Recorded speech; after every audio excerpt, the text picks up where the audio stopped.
నేటి కాలంలో ప్రతి ఒక్కరి జీవితంలోని అత్యంత ముఖ్యమైన విషయం డబ్బు. తల్లి గర్భంలో పిండ దశ దగ్గర నుంచి మన అంత్యక్రియలు జరిగే వరకు ఈ డబ్బు యొక్క అవసరం ప్రతి మనిషికి ఉంది. చాలామందికి డబ్బు కోసం ఎలా పనిచేయాలో తెలుసు, కానీ డబ్బుని మన కోసం ఎలా పనిచేయించాలో తెలీదు.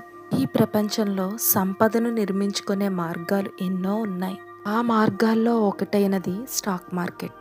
మన దేశంలో మధ్యతరగతి, దిగువ మధ్యతరగతి ప్రజలు ఎక్కువగా ఉంటారు. వీరి ఆదాయం వారి అవసరాలు తీర్చుకోవటానికి సరిపోతుంది, లేదా ఇంకా అవసరానికి డబ్బు కావలసిన పరిస్థితులు ఉంటాయి.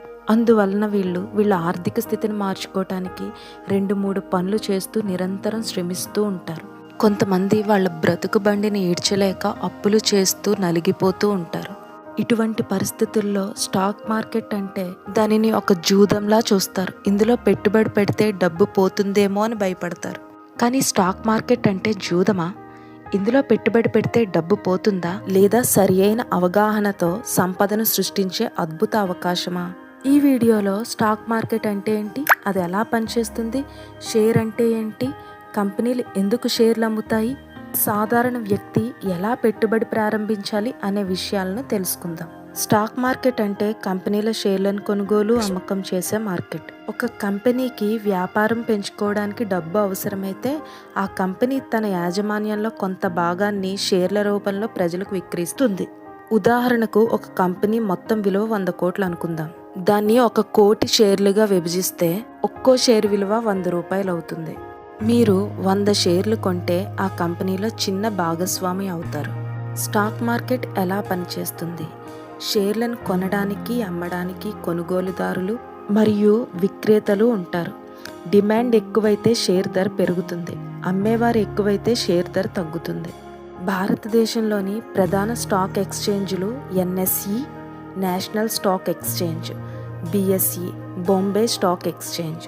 స్టాక్ మార్కెట్లో సంపాదించే మార్గాలు ఏంటంటే షేర్ ధర పెరగడం, క్యాపిటల్ గెయిన్ అంటాం, తక్కువ ధరకు కొనుగోలు చేసి ఎక్కువ ధరకు అమ్మటం.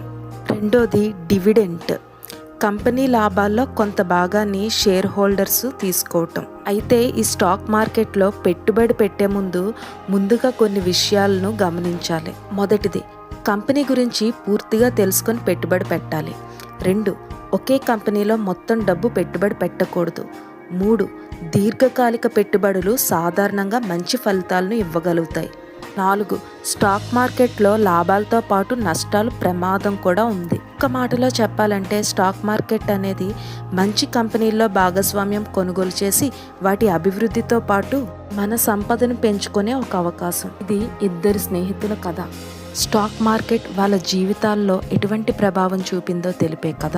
ఒకే నగరంలో 2 స్నేహితులు ఉండేవారు. ఇద్దరూ నెలకు 30,000 జీతం సంపాదించేవారు. మొదటి వ్యక్తి జీతం వచ్చిన వెంటనే మొత్తం ఖర్చు చేసేవాడు. రెండో వ్యక్తి మాత్రం ప్రతి నెల 2,000 పక్కన పెట్టి మంచి కంపెనీల్లో పెట్టుబడి పెట్టడం ప్రారంభించాడు. తన స్నేహితునికి కూడా పెట్టమని సలహా ఇస్తూ ఉండేవాడు. కానీ మొదటి వ్యక్తి ఇతని మాటలు అస్సలు పట్టించుకునేవాడు కాదు. అలా కాలం గడుస్తూ ఉంది. 10 సంవత్సరాలైంది. మొదటి వ్యక్తి ఆర్థిక పరిస్థితిలో పెద్ద మార్పు ఏమీ లేదు. కానీ రెండో వ్యక్తి దగ్గర లక్షల రూపాయలున్నాయి, అదనపు ఆదాయం ఉంది, ఆర్థిక స్వేచ్ఛ ఉంది.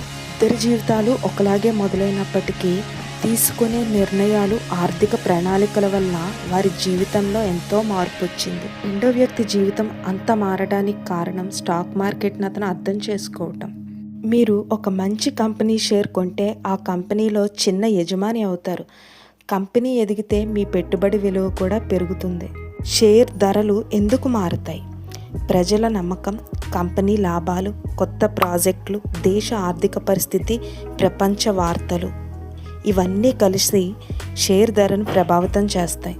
కొత్తగా పెట్టుబడి పెట్టేవారు చేసే పెద్ద తప్పులు: ఇతరుల మాటలు విని షేర్లు కొనడం, ఒక్క రోజులో ధనవంతులు కావాలని ఆశించటం, మొత్తం డబ్బు ఒకే కంపెనీలో పెట్టడం, నష్టపోతే భయంతో వెంటనే అమ్మేయటం. కానీ విజయవంతమైన పెట్టుబడిదారుల అలవాట్లేంటో తెలుసా? తొందరపడరు, మంచి కంపెనీలను ఎంచుకుంటారు, ప్రతి నెల క్రమంగా పెట్టుబడి పెడతారు, మార్కెట్ పడిపోయినా భయపడరు, సంవత్సరాల పాటు ఓపికగా ఉంటారు. సంపద ఒక్క రోజులో రాదు, కానీ సరియైన నిర్ణయాలు ప్రతిరోజు తీసుకుంటే ఒకరోజు సంపద తప్పకుండా వస్తుంది. దీనికి జ్ఞానం, ఓపిక, క్రమశిక్షణ ఎంతో అవసరం. ఈ వీడియోలో నేను స్టాక్ మార్కెట్కి సంబంధించిన బేసిక్ విషయాలను మాత్రమే మీతో పంచుకున్నాను. ఈ వీడియో మీకు నచ్చితే మన ఛానల్ని తప్పకుండా సబ్స్క్రైబ్ చేయండి.